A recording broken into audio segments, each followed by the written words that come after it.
I'm Sydney, and I run the Curiouser and Curiouser51 Instagram and YouTube. YouTube, as you can tell, obviously, because you're on YouTube. I do YouTube Shorts, I do Instagram Reels, I do Instagram posts. Everything is museum related. These book reviews that I'm doing and starting today are museum related, of course. I really enjoy museums. My background of education is in museums, and I have been to over 100 museums. I have not counted all of them specifically, but I have been to over 100 museums, historical sites, and memorials. Most of them are in the US, most of them are in the UK, and some of them are in the EU. So we'll be exploring some of those in different cities and in different countries soon. If you want to learn more about history and science put together, I recently visited the National Railway Museum located in York, England. Not New York, York, England.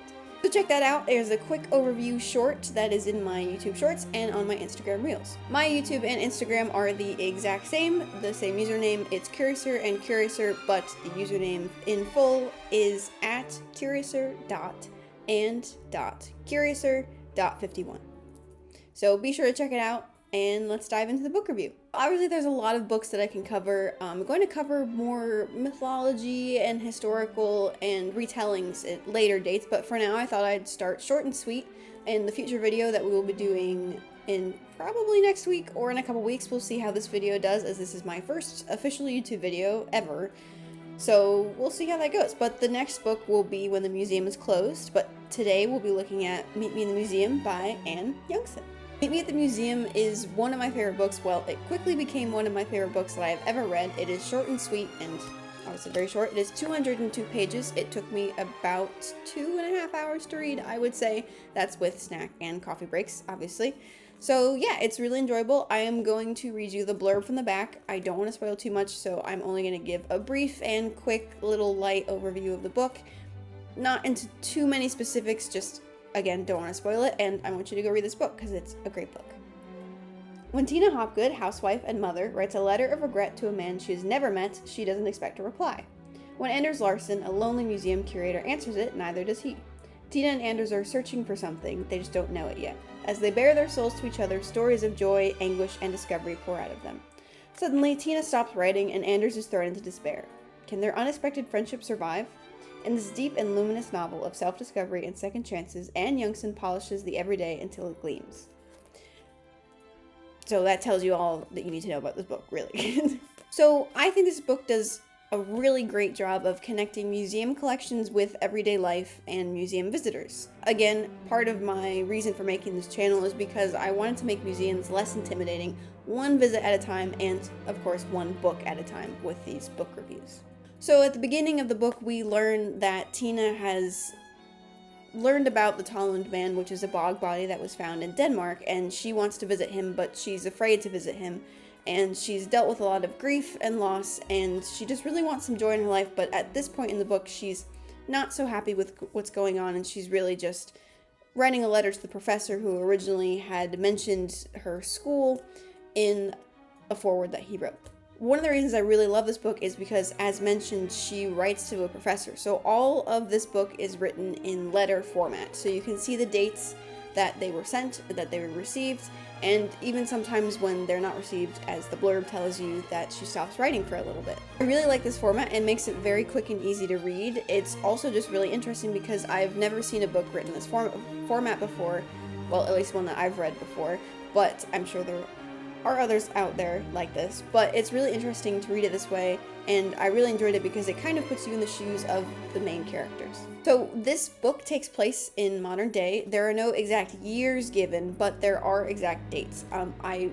From what I recall, there are no exact years, I will say that, but there are exact days, so 10th of December, the 8th of January, so you can see how the letters are being sent back and forth between Tina and Anders. Obviously, they're in different countries, and Tina wants to learn more about the bog body that was discovered and that she had heard about, so she sends a letter to the professor that originally discovered it, but then, wrote about it, and then in response, the curator answers as the professor had passed away. At first, the curator answers in a very scientific and analytical way, which again, as curators, this can often be how they deal with their job and how they deal with exhibitions. So in my opinion, this was very interesting to start out with, as it gave kind of a glimpse into what curators deal with and how a visitor of a museum might feel intimidated given the response that he gave to Tina. Again, this whole point of the channel is to make museums less intimidating, one visit at a time and one book at a time. So I started with this book because of this.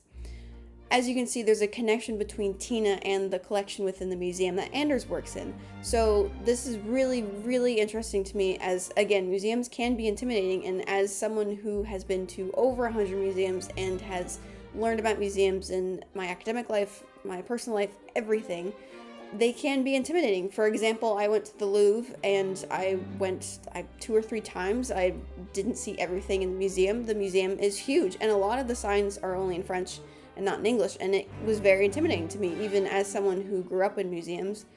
And a lot of people that have not had the opportunity to grow up, going and visiting to museums would be intimidated by this. So to me, this book kind of shows the connection between the visitor and the curator, and making a stronger connection between the community itself and the people that visit the museums. I really like the ending of this book. I don't want to give too much away, but there are some tears shed, both happy and sad, and just because this is a beautiful and amazingly written book.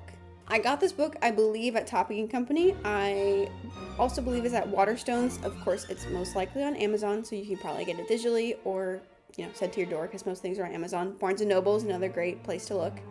The reason I picked up this book was because I was doing a lot of academic reading, and this is a very short and quick book, and it was related to museums. So again, very nice to have for if you're traveling, or if you just want something quick and easy to read for a couple hours, just to get away from academic writings and readings or whatever you're doing that you just want to escape for a little bit. So I highly recommend this book. This book also was shortlisted for the Costa First Novel Award. That is not why I picked it up. I picked it up because it had the word museum in the title. That tells you everything you need to know. And also because the blurb was really interesting. So it's important to me that when I pick up a book, I of course read the title, see if it's interesting, and then I read the blurb. And usually if you read the first couple sentences, you can decide if you would like to read that book or not. This isn't too far of a stray from what I normally read, but I have turned more to nonfiction, historical fiction, as I have read a lot of fiction and fantasy novels, and a lot of them are becoming very similar, so I wanted to branch out a little bit and explore new books and new genres.